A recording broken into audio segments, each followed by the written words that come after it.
એમાં ઉત્તર ગુજરાતના કેટલાક ભાગોમાં અને મધ્ય ગુજરાતના કેટલાક ભાગમાં આજે છાંટા પડી શકવાની શક્યતા રહેશે.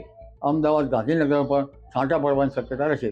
ગુજરાતના અનેક વિસ્તારોમાં અત્યારે છૂટોછવાયો વરસાદ પડી રહ્યો છે. હવામાન વિભાગે જે પ્રમાણે આગાહી કરી છે એ પ્રમાણે અમદાવાદ, ગાંધીનગર, વડોદરા, મધ્ય ગુજરાતમાં છોટાઉદેપુર, નર્મદા, ભરૂચથી લઈને દક્ષિણ ગુજરાતના અનેક વિસ્તારોમાં આજે છૂટોછવાયો વરસાદ પડવાની સંભાવના છે. વેસ્ટર્ન ડિસ્ટર્બન્સ જે પસાર થઈ રહ્યું છે એના કારણે ગુજરાતમાં અત્યારે વરસાદની સ્થિતિ છે. બંગાળની ખાડીમાં પણ એક સિસ્ટમ બની છે જેના કારણે ગુજરાતમાં વરસાદ પડી રહ્યો છે.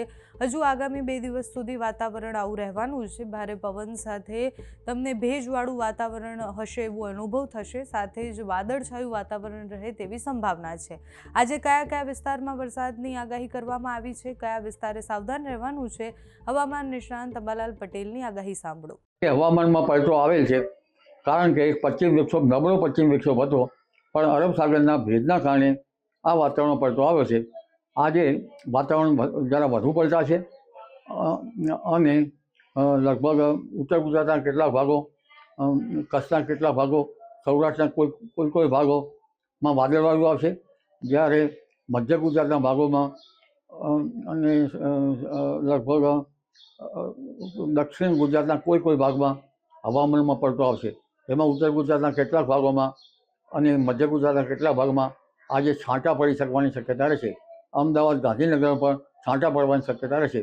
ત્યારબાદ પુનઃ પશ્ચિમ વિક્ષોભ બીજો તારીખ 27-28 ફેબ્રુઆરીથી માર્ચની શરૂઆતમાં આવવાની શક્યતા રહેશે.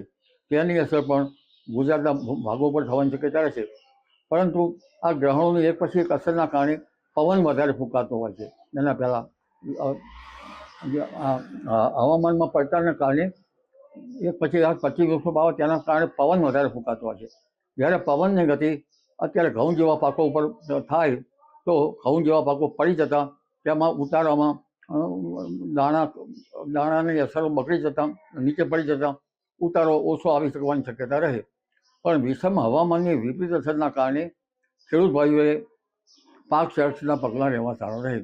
અત્યારે ઘણા ભાગમાં જીરા જેવા પાકો ઊભા છે ત્યારે વિષમ હવામાન થઈ રહ્યું છે. એટલે એક પછી એક બદલાતા પલટાવો આ માસમાં અને માર્ચ માસમાં ખેડૂતોને અકળાવશે અને કૃષિ પાકો માટે પાક સંરક્ષણના પગલાં લેવા એ રહેશે.